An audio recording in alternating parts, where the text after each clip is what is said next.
আজকে আমরা সাইটে যেটা করছি সেটা হচ্ছে স্ল্যাম টেস্ট।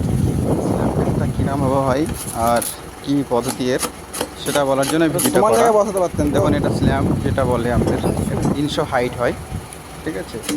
এর মধ্যে কংক্রিটটাকে আমরা ভরবো, আর যে রডটা দেখছেন মারা হচ্ছে সেটা হচ্ছে 16 ডায়ার রড।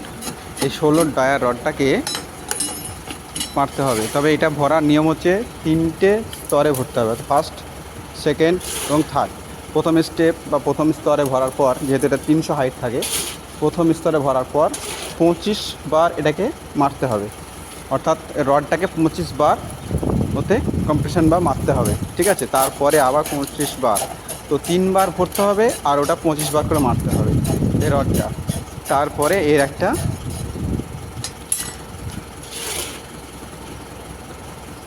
মাপ পাবো। এবার এই স্ল্যামটাই যে ভরা হচ্ছে, প্রথমে দেখে নিন কীভাবে হচ্ছে। 3টে স্তরে ভরা হলো, আর তার সাথে সাথে আমাদের এই যে রডটা, এই রডে এটা থেকে মারা হচ্ছে। 25 বার মারতে হয় এটা, হালকা হাতে 25 বার।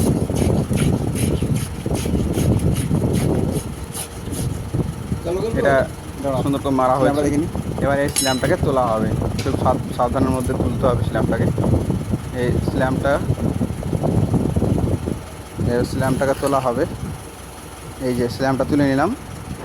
এরপর হবে মেজারমেন্ট, মানে স্ল্যাম এবার টেস্ট হবে যে কতটা আসলো। এই যে রড, এই রডটাকে দিয়ে এটাকে আমরা টেস্ট করবো যে কত স্ল্যামটা এসছে, ঠিক আছে। আমরা রডটা এবার দেবো। এখানে রডের উপরে লেখা আছে মাপটা, যে কত স্ল্যামটা আসছে। আমাদের স্ল্যামটা চেক করার মূল কারণ হচ্ছে কংক্রিটের যে স্ট্রেংথ, রডটা কংক্রিটটা সঠিক আছে কিনা সেটা জানার জন্য স্ল্যাম টেস্টটা করা হয়।